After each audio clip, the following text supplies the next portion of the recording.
Madam जी, हाँ जी, स्वागत है आपका हमारे चैनल के ऊपर। थैंक यू सुभाष जी, वैसे थैंक यू। मुझे इरिटेट सा तो हो रहा था वैसे मैडम जी को इंटरव्यू के लिए कहूँ कि नहीं कहूँ।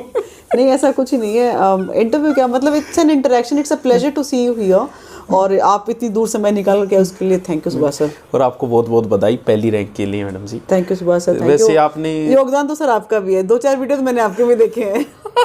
फिर तो मैं बढ़ाऊँ ऐड करूँ, फिर अब मुक्ता राव जी मेरे पास भी पड़े हुए हैं। हाँ, क्यों नहीं। आपके YouTube पे इतने सारे वीडियोस हैं और बहुत इन्फॉर्मेटिव वीडियोस हैं, झूठ की बात नहीं है।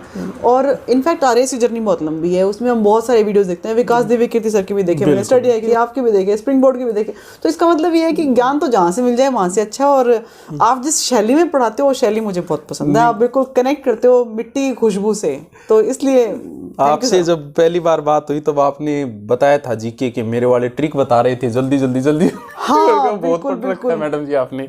नहीं, आपसे सीखा। वो आपने वो बनाया था ना कि खारे पानी की झीलों को याद कर रखने की ट्रिक, उससे पहले मुझे नहीं पता था कि ट्रिक्स क्या होती हैं। आपसे सीखा है सर। आपने तैयारी तो बहुत अच्छी की है मैडम। वैसे आपका बैकग्राउंड तो साइंस का है। कंप्यूटर सर मैंने BSc फिजिक्स केमिस्ट्री मैथमेटिक्स से किया, उसके बाद MCA किया, फिर MTech किया, फिर PhD कर लिया। चलता रहता सर ये तो। अच्छा, आपकी 10वीं 12वीं कितने परसेंटेज थे मैडम? सर मैंने 10th में 80%, प्रिसाइजली 79.89%, और 12th में 78% मार्क्स थे। और मैं क्षेत्र विशेष की टॉपर थी। हाँ, आप हमारे पास कब आ रहे हो हमारे बच्चों को मोटिवेट करने के लिए? जब आप बुलाओ। हम तो कभी, आप तो कभी आ जाओ। स्वागत है आपका। मैं संडेज को तो सर थोड़ी सी ऑक्यूपाइड रहती हूँ, बट हाँ on otherwise yes I am available. आप शेड्यूल कर लीजिए, बच्चों को बुला लीजिए, मैं आ जाऊंगी सर, कोई इशू नहीं। मैडम जी, जैसे बहुत कमेंट आते हैं बच्चों के स्पेशल जो हाउसवाइफ है उनकी कि तैयारी हमारा टाइम नहीं मिलता, तो आपने कैसे मैनेज किया ये बताओ। मेन चीज़ तो ये है। सच बात यह है कि हाउसवाइफ के पास बहुत टाइम है। आप अपने आप को ना उनसे कंपेयर करो जो घर का काम करके, बच्चों को स्कूल भेज करके और ऑफिस जाती हैं, चाहे पढ़ाने जाती हैं, चाहे किसी भी ऑफिस में काम करती हैं, शाम को आके तीसरी शिफ्ट करती हैं। मतलब महिला वर्किंग वुमन जो 3 शिफ्ट करती है सर। तो मेरे केस में तो ऐसा था कि मैं घर में थी तो मेरी बीच वाली शिफ्ट फ्री थी, तो उस शिफ्ट में बहुत टाइम है। बच्चे को स्कूल भेज दिया, हस्बैंड ऑफिस चले गए, तो पूरा टाइम ही टाइम है। उस टाइम में कुछ और काम नहीं करना कि मैं इससे सोचूं कि ना सोफा ठीक कर लूँ, घर की सफाई कर लूँ ना। उस टाइम पे सिर्फ पढ़िए। उन 6 घंटों को यूज़ करेंगे तो काफ़ी है सर। 6 घंटे में RS टॉपर बन सकते हैं सर? 4 घंटे में भी बन सकते हैं, 3 घंटे में भी बन सकते हैं। इट डिपेंड्स कि आपने कितनी कंसंट्रेशन से पढ़ाई की है और आप डेडिकेटेड कितना है। जैसे किताब खोल के बैठे रहो और ये सोचते रहो कि अपना आप ही किताब वालों मेरे दिमाग में आ जैसी तो को नहीं आवा है। बट अगर आप फोकस्ड हैं, आपको पता है कि मुझे पढ़ना ही है और उसको लर्न ज़रूर करना है, तो हो जाएगा। आपका तो मैडम जी बैकग्राउंड मजबूत रहा है। आप 10वीं 12वीं में अच्छे परसेंटेज रहे हैं। मान लो कि कोई एवरेज है, हमारे पास तो एवरेज ज़्यादा है अपने राजस्थान में। इंग्लिश, आपकी इंग्लिश अच्छी है, सबसे बड़ी समस्या तो इंग्लिश की है। सर हिंदी माध्यम से पढ़ी हूँ BSc तक, मतलब रसायन शास्त्र, भौतिक विज्ञान, गणित सब हिंदी में पढ़ा है। और भाषा सीखना अगर आप चुनौती के रूप में लेते हो कि मुझे सीखना ही है, इसको पार करना ही है, तो English is not difficult at all.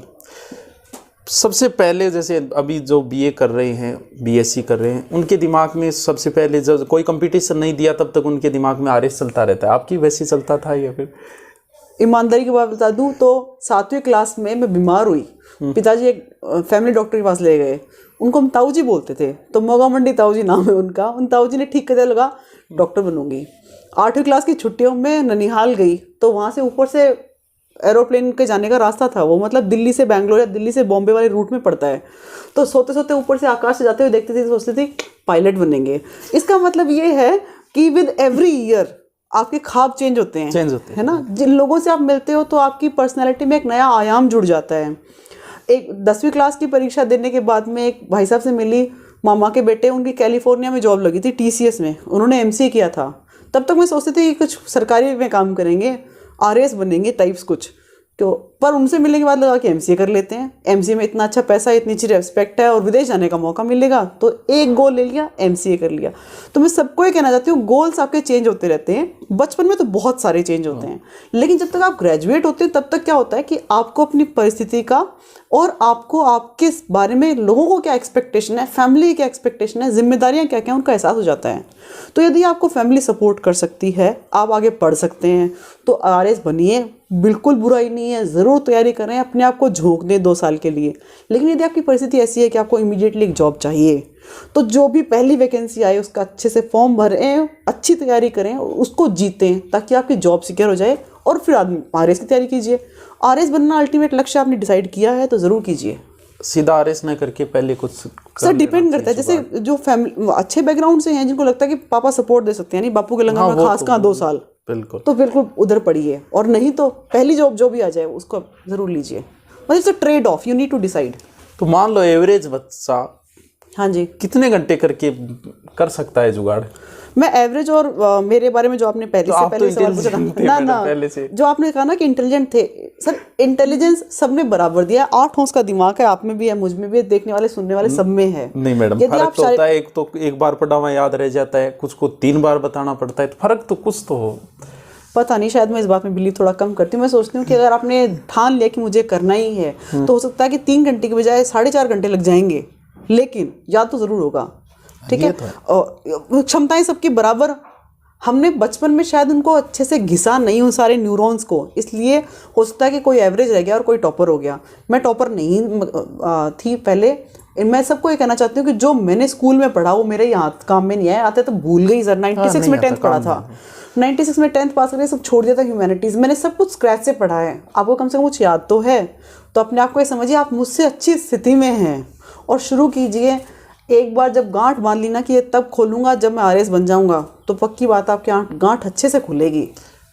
पहले निर्णय करना है मैडम जी आपने कि टॉपर तो करना ही नहीं सोचो, पहले रैंक की ना, पहले रैंक की नहीं। हाँ ये कंफर्म था कि रैंक अच्छी आएगी, क्योंकि मैंने मेंस में इस बार बहुत मेहनत की थी लिखने की। आपका लिखा भी बहुत अच्छा लिख रखा है। अरे सर थैंक यू। मैंने खूब लिखने का अभ्यास किया था, पेपर अच्छे गए थे। ये पक्का कंफर्म था कि इंटरव्यू पर डिपेंडेंस कम से कम रहेगी, इस बार मेरे मेंस का स्कोर अच्छा आएगा। ये था कि शायद सिंगल डिजिट रैंक आ जाए।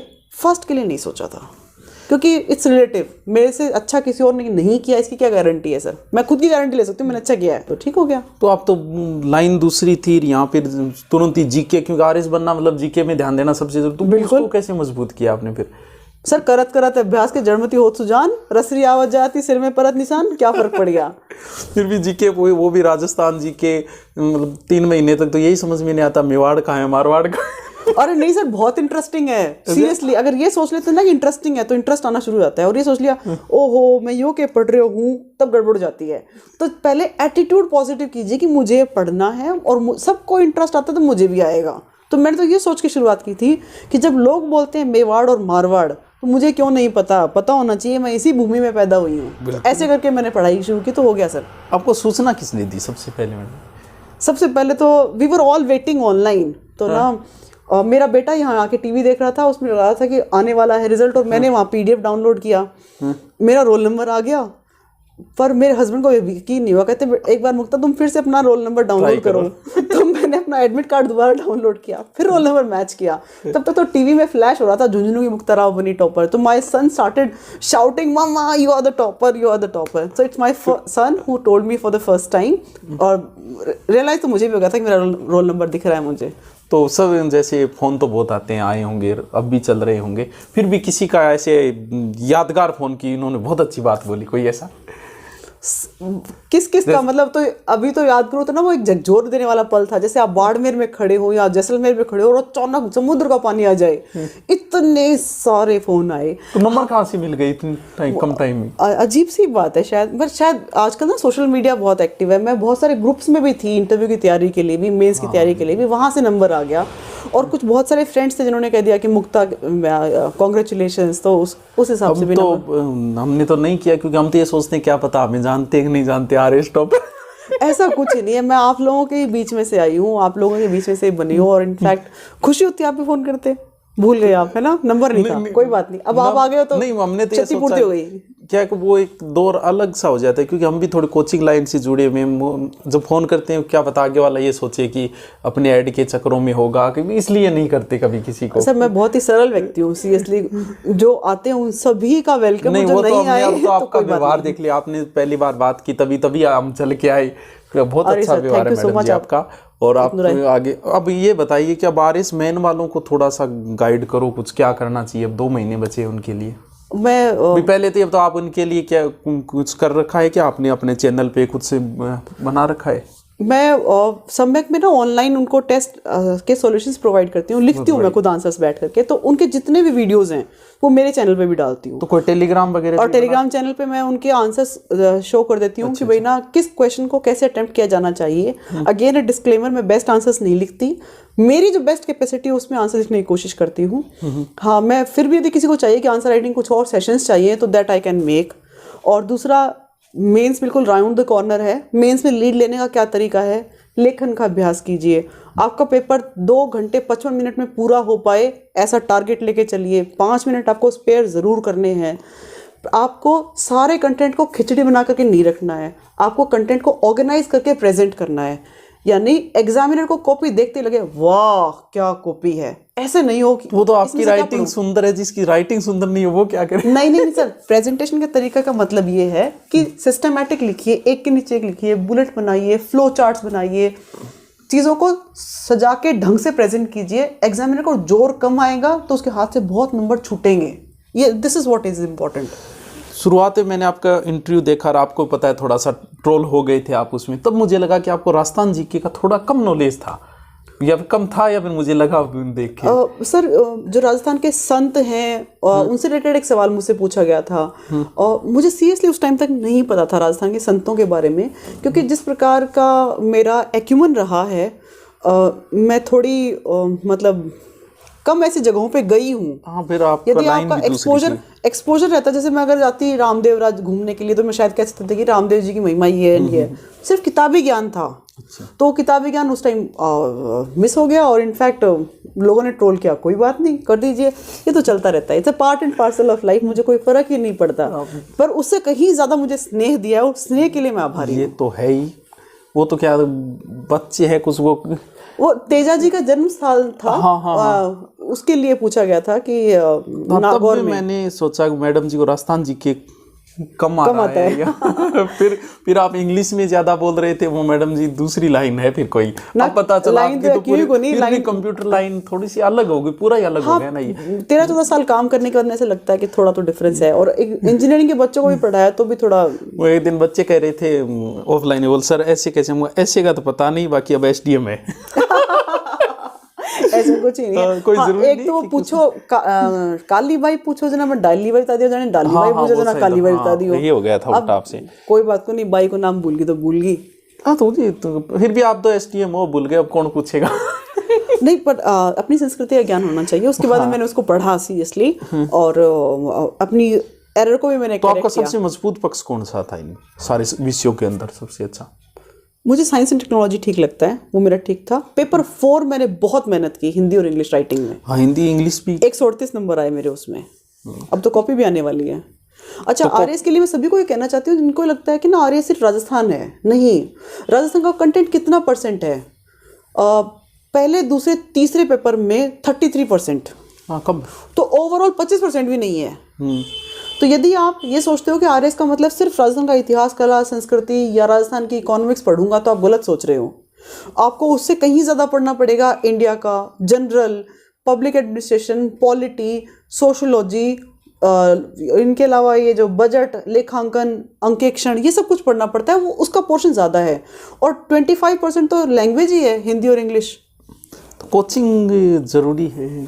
बिल्कुल भी नहीं है। यदि आपको लगता है कि आप रेगुलर स्टडीज़ में हैं और आप अपने आप पढ़ सकते हैं तो पढ़ लीजिए। मेरे केस में ऐसा था कि why did I started, because 1996 में 10th की थी, ह्यूमैनिटीज़ आता ही नहीं था 2016 में। फिर 2016 में 4 सितंबर 2016 को मेरी मदर की डेथ हो गई थी और 28 अगस्त को प्रीलिम्स था। मुझे लगा कि अगर मेंस की तैयारी करनी है तो थोड़ा माहौल चेंज होना ज़रूरी है। तो मैं घर से निकल कर कोचिंग सिर्फ इसलिए जाती थी कि मैं माहौल बदले और दूसरा ये पता चले कि भैया ह्यूमैनिटीज़ के सब्जेक्ट पढ़ने कैसे हैं, कहाँ से पढ़ने हैं। बिल्कुल। तो मैंने ऐसे ज्वाइन किया, हालांकि वो मेरा डिसीजन गलत नहीं था। कोचिंग आपको हेल्प करती है, इसमें कोई शक नहीं। लेकिन यदि आपकी परिस्थिति ऐसी है कि आप कोचिंग अफोर्ड नहीं कर सकते, थोड़ी सी एक्स्ट्रा मेहनत करनी पड़ेगी, कोई बात नहीं, कर लीजिए, इट्स अ ट्रेड ऑफ। तो आप आज और सर 2016 से अभी तक कितने सारे प्लेटफॉर्म्स आ गए हैं ऑनलाइन पढ़ लीजिए। जरूरत भी नहीं है कोचिंग की, ये बात सही है। ऑनलाइन पढ़ लीजिए और आज के दिन तो गाइड्स भी हर चीज़ की अवेलेबल हैं। तो सिर्फ उतना कंटेंट को पढ़ लेंगे ना समझ के तो भी काफ़ी है।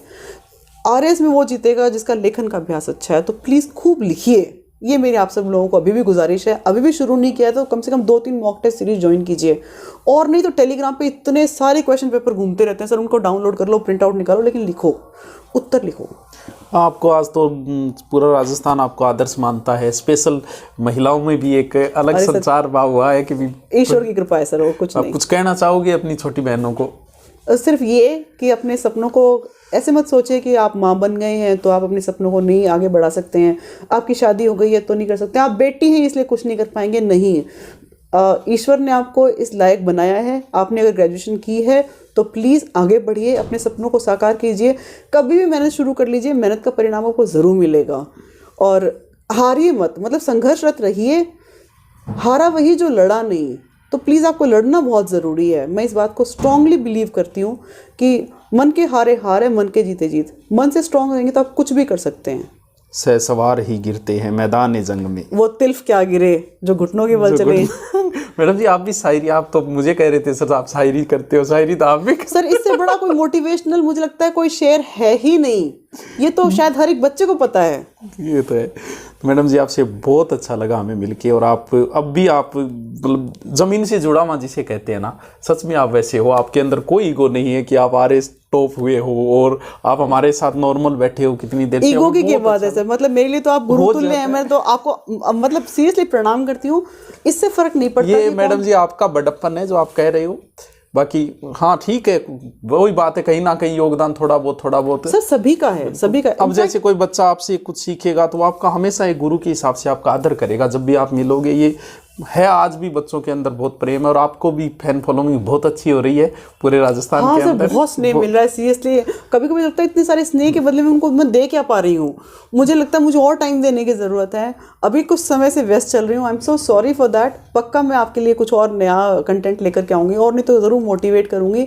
जुड़े रहिए, अपने सपनों को साकार करने के लिए मेहनत कीजिए। हमें एक ही ज़िंदगी मिली है, और हम किसी भी परिस्थिति में पैदा हुए हों उसमें हमारा कोई कंट्रोल नहीं है, लेकिन हम किस परिस्थिति में मरेंगे उस पर हमारा कंट्रोल ज़रूर है। तो अपनी परिस्थिति को आप चेंज कर सकते हैं, और एजुकेशन इसका सबसे अच्छा माध्यम है। सोशल मीडिया पे आने के बाद में भी 100 बच्चे हैं तो उनमें 99 बच्चों का बहुत अच्छा प्रेम मिलता है। 1% नेगेटिव वाले भी होते हैं कमेंट, तो उनको देख के कभी आपको कुछ? सर घर में 10 आदमी हुए हैं, 10 का 10 तो तारासीरी को नहीं हो उसके ना, फिर भी नेगेटिव वाले पे ध्यान चला जाता है। ये तो मानव प्रवृत्ति है, ये तो मानव प्रवृत्ति है कि हम 1000 भले कर ले और एक नेगेटिव कमेंट के लिए एक बार लगता है कि अच्छा मैंने इसका क्या बुरा किया, फिर लगता है कोई बात नहीं, ये उसकी सहज प्रवृत्ति है। ऐसे नहीं आता कि अगर इसके नंबर हो तो अभी ना, मेरे में ये प्रवृत्ति तो किसी कभी भी नहीं थी और आज भी नहीं है, कभी नंबर मिल जाए ना अभी मेरे को ऐसे नहीं आता। नहीं, कभी कभी क्या होता है सर, कुछ चीज़ें आपको ना एक्सपीरियंस सिखा देता है। मेरे सामने बैठ करके, आप तो इतने वो हैं महान व्यक्तित्व हैं, यदि आप सामने बैठ के मुझे गाली देंगे ना तो मुझे बहुत ज़्यादा फर्क नहीं पड़ेगा, क्योंकि मैं ऐसा मानती हूँ कि हम कैसे हैं हमें पता है। यदि हमने किसी का बुरा नहीं किया है तो किसी और के कहने से हमें फ़र्क नहीं पड़ना चाहिए।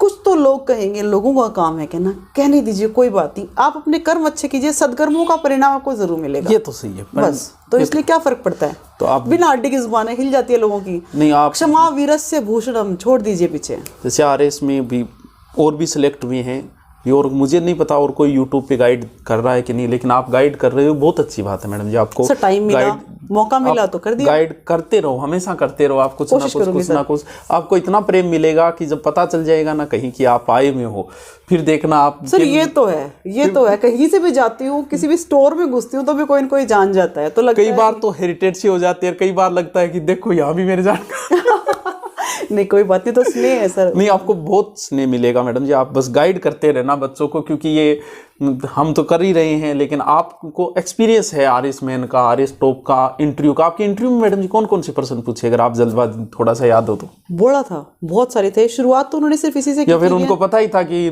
नंबर उसके आधार पे हो जाता है कई बार कि इनके नंबर अच्छे है, टॉप पे आएंगे, तब पूछ लेते हैं उसी मार्क्स तो किसी के नहीं पता होते। और इनफैक्ट जो बाहर कैंडिडेट बैठा था उसको नहीं पता था कि अंदर किसका बोर्ड है, क्योंकि बोर्ड पे नाम भी नहीं लिखा होता। तो व्हेन वी एंटर, अच्छा जो बाहर बैठे होते ना ये हेल्पिंग बॉय, सपोर्ट स्टाफ, उनको हम पूछते हैं कि भैया अंदर किसका बोर्ड है, तो वो कहते हैं हमें तो पता नहीं। या मैडम हम बता नहीं सकते, वो इतना बोल के रह जाते हैं। तो मतलब आप इंक्वायर भी नहीं कर सकते। When I entered I saw कि ना एक मैम बैठे हैं बीच में और साइड में 2 जेंटलमैन और एक सर और थे। तो it was a board of 4 members, एक लेडी थी और 3। गौर किया तो वो मुझे लगा मंजू शर्मा मैम है। मैंने उनको पहली बार ही देखा था। फिर उन्होंने मुझसे पूछा कि 10th में क्या स्कोर रहा, क्योंकि उनके पास में सिर्फ ये लिखा होता है कि ना first division 10th, 12th first division, फिर ग्रेजुएशन फर्स्ट डिवीजन, इससे कुछ नहीं होता। तो उन्होंने मुझसे पूछा कि अच्छा कहाँ से की, then I told my school's name. फिर उन्होंने पूछा कि 12th में क्या परसेंटेज, कहाँ से की, अच्छा ग्रेजुएशन में क्या किया है, उनको ये भी पता नहीं होता ग्रेजुएशन में क्या किया है। तो आई टोल्ड हर कि ना BSc फिजिक्स, केमिस्ट्री, मैथमेटिक्स में। लोकेशन नहीं पूछते वो। फिर उन्होंने साथ में एक सर बैठे थे, उनको कहा कि सर आप पूछिए। तो उन्होंने मुझसे फिजिक्स के सवाल पूछे, उन्होंने मुझसे विभवांतर पूछा, ओम का नियम पूछा, गति जो साइंस बैकग्राउंड थी इसलिए पूछे होंगे ज्यादा। हाँ, मैंने कहा सर मैंने BSc किया। उन्होंने ये और पूछा कि आपसे पूछ लें। मैं कहा सर मैं कोशिश करूंगी जवाब देने की, आप पूछ के देखिए। थैंक गॉड मुझे आता था। फिर उन्होंने कॉम्प्लेक्सिटी बढ़ाई। सामने एक और सर थे, उन्होंने मुझसे पूछना सवाल पूछने शुरू किया कि महिलाओं के लिए हम इतनी सारी नीतियां बनाते हैं, इम्प्लीमेंटेशन जो है उसमें कहाँ कमी रह गई कि अभी भी बेटियां जो हैं वो एनरोलमेंट रेशियो कम है। फिर उन्होंने पूछा कि कौन सी ऐसी 4-5 चीज़ें आपको लगती हैं जिन पे ऑब्जेक्शन किया जाना चाहिए कि समाज में वो गलत हो रही हैं। फिर उन्होंने पूछा कि अच्छा हम आज़ादी के समय पे कहाँ थे, हमने कितना विकास किया, क्या हमने विकास किया वो ठीक किया या और किया जाना चाहिए, क्या आप इसमें योगदान कर सकते हो। तो फिर वो एनालिटिकल सवाल पे आए। हाँ, और जो एनालिटिकल सवाल आए वो सीरियसली बहुत ज़्यादा अच्छे थे। मुझे लगा कि मैंने मेंस जो इतनी सारी तैयारी की है ना उसका फ़ायदा मुझे वहाँ मिलेगा। तो इन सब सवालों पे अच्छा एक कुछ सर वो भी पूछा मुझसे कि ना 5 राज्यों के अभी भी इलेक्शन हुए हैं, राज्यों के नाम बताओ। मैंने बता दिए। कौन नए मुख्यमंत्री बने उनके नाम बताओ। सो आई न्यू ओनली 3। तो with all politeness I said I am so sorry sir, मुझे सिर्फ 3 के नाम याद हैं, चौथा और 5वां मुझे याद नहीं है, राज्यों के नाम बता सकती हूँ। तो ऐसा हुआ। तो इंटरव्यू के लिए जैसे तैयारी करते हैं कुछ, तो इंटरव्यू के लिए करना चाहिए या बिल्कुल मॉक टेस्ट जरूर देने चाहिए सर, बहुत हेल्प मिलती है। मैंने पिछली बार मॉक इंटरव्यूज, मैंने पिछली बार एक भी मॉक इंटरव्यू नहीं दिया, मेरे 60 नंबर आए थे। इस बार मैंने कम से कम 17-18 मॉक इंटरव्यूज दिए हैं और उसका रिजल्ट मुझे मिला कि 77 मार्क्स आए हैं। हेजिटेशन रिमूव हो जाती है, आपको क्वेश्चन आंसर्स को फ्रेम करने का तरीका पता चल जाता है, और आपको सॉरी कितनी बार बोलना है ये पता चल जाता है, आपको एंटर कहाँ से करना है, चेयर पे बैठने से पहले जो सलीके हैं, जो एटिकेट्स हैं, उनके भी मार्क्स होते हैं। तो वो एटिकेट सिखा दी जाते हैं आपको मॉक इंटरव्यूज में, ये इंपॉर्टेंट है। तो मैडम जी आप बहुत टाइम ले लिया हमने आपका, 5 मिनट का कहा था इंटरव्यू। कोई बात नहीं, मुझे पता नहीं कितना लंबा चल गया, जो भी है। तो आपके सारे दर्शकों को थैंक यू, आपने मुझे इतने पेशेंस से सुना, और आपका थैंक यू कि आप आए और इतनी दूर समय निकाल करके। I am really obliged. हम आपके उज्जवल भविष्य की कामना करते हैं और हम आपके हाथों से बहुत सारे लोग सेलेक्ट हों, सबके सपने साकार हों, उसकी कामना करते हैं। नहीं, अब तो आपने कहा कि आप हमसे पढ़े हो, इसका मतलब मैं किसी भी RS को फोन कर सकता हूँ कि भाई हाँ, क्योंकि मैं मुक्ता राव का गुरु सर कह सकते हैं। No problem at all. So it was pleasure talking to you sir, thank you so much for coming here.